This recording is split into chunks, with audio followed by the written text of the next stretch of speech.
Yeah.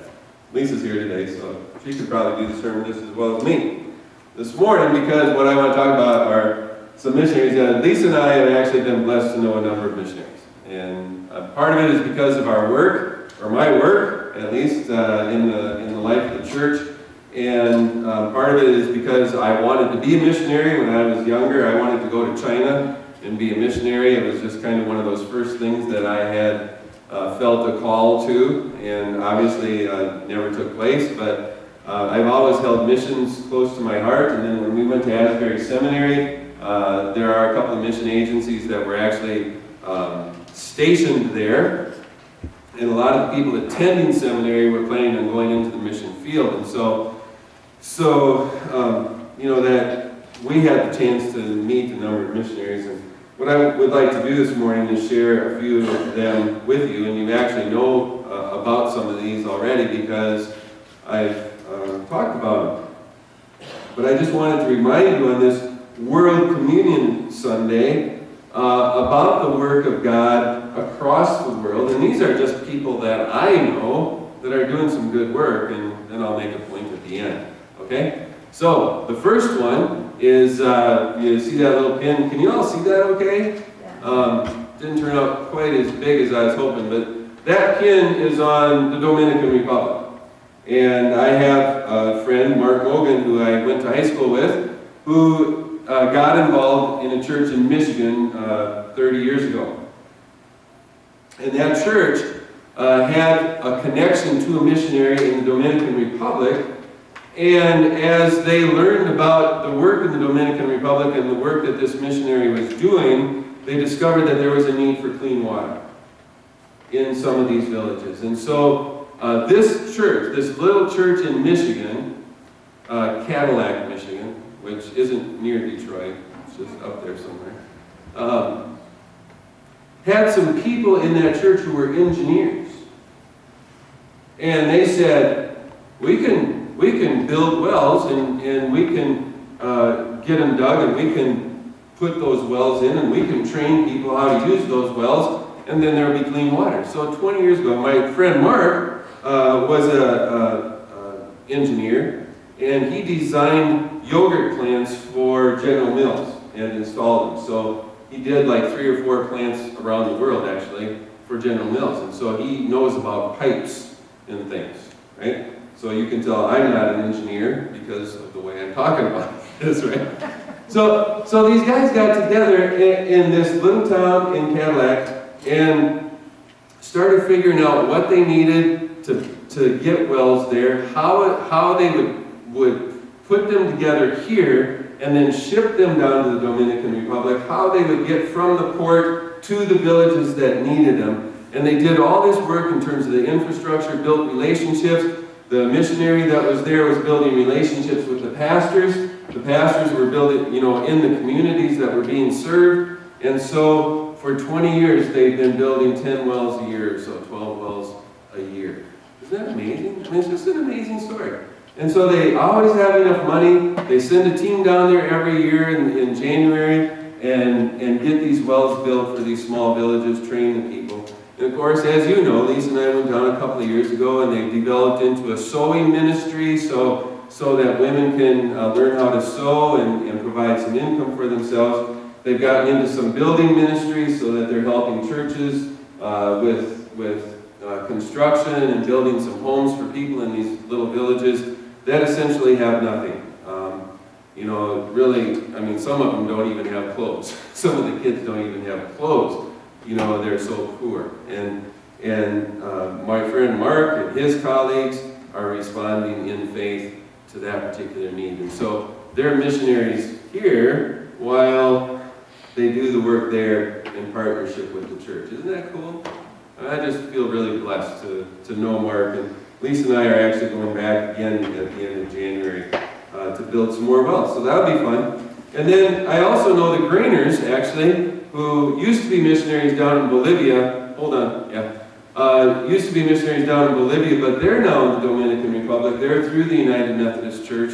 I've met them a couple of times, and they're doing ministry with solar ovens. And so they go into these small villages with solar ovens, and teach people how to cook so that, they don't need, well, they don't have electricity to begin with, but they won't need electricity because they're able to cook meals and stuff with these solar ovens.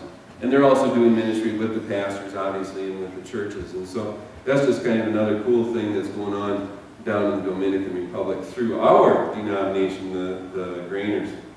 So the second place, where I happen to know some people is in Guatemala, kind of in between North America and South America there. You know where Guatemala is, I hope.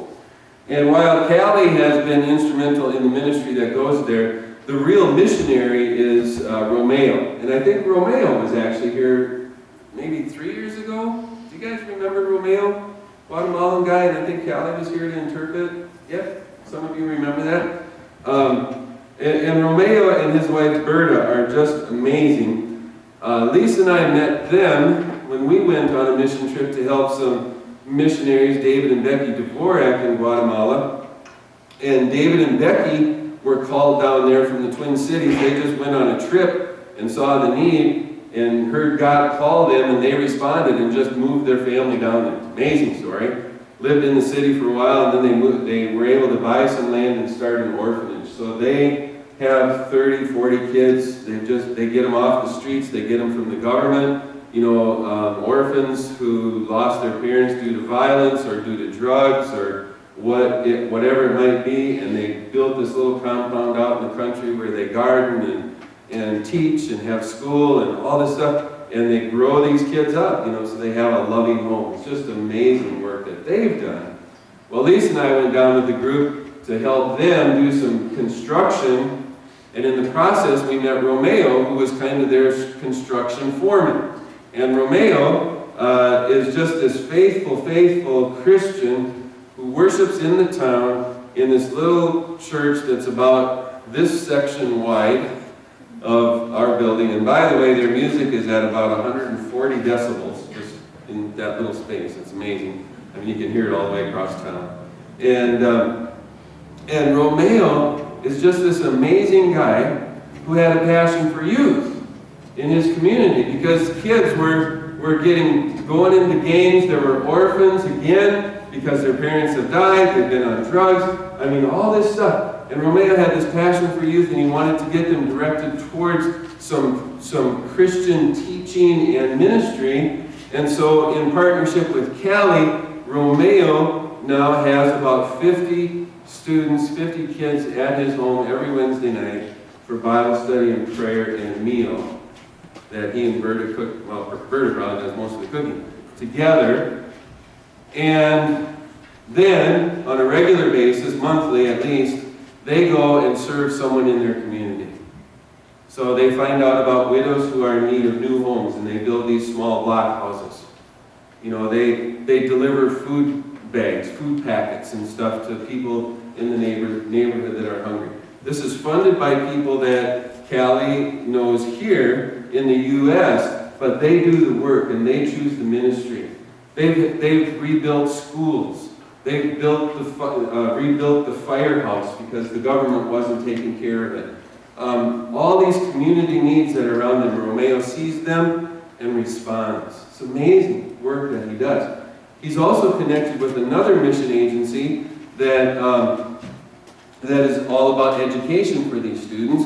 And so after school every day, Romeo and Berta and their children now mentor and tutor students and help them with their studies so that they can learn, so that they can move on and get higher education, so that they can get jobs that matter, so that their country can be changed. And Guatemala has a lot of need. And Romeo in this little village in Guatemala, in rural Guatemala, is making a huge difference in his community. It's an amazing story. So that's my friend Romeo. Okay, so the next one is in Spain. Yeah, well, the pin's got a little off there. You know where Spain is. And I went to seminary with a couple named Paul and Sylvia Cummings. And they were called to go into missions, and they chose the One Mission Society. OMS, it used to be Overseas Mission Society. And they were assigned to Spain to plant churches. And they went to Madrid actually, and they started a ministry. They looked at the community, what the community needed. They discovered that there was a need for marriage classes because a lot of marriages were breaking down and the divorce rate was really high. They discovered that there was a need for language classes because a lot of people in other nations want to learn English, but sometimes it's too costly if they go through the normal channels. And so they started English classes. And they discovered that students needed something to do in the summertime. Sound familiar? And so they started a series of summer camps for students. And in the process of teaching English and doing marriage counseling and having classes and reaching students, guess what? They shared the gospel. They shared the good news of Jesus.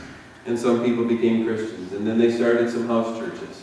And that's just the way it works. And so now those, Paul and Sylvia now were in Spain for 33 years. And just laboring away. And, you know, they started a few churches that are still going. And did great ministry. And there's a missionary couple there now that has replaced them to keep the work going. But the key is that, you know, they went to a community. The community had needs. They met the needs. In the process, they shared the good news of Jesus. And people came to know Christ. Isn't that amazing? Well, now they're retired. So one of the things that I'm finding out is that when you retire, you don't necessarily quit ministry, right?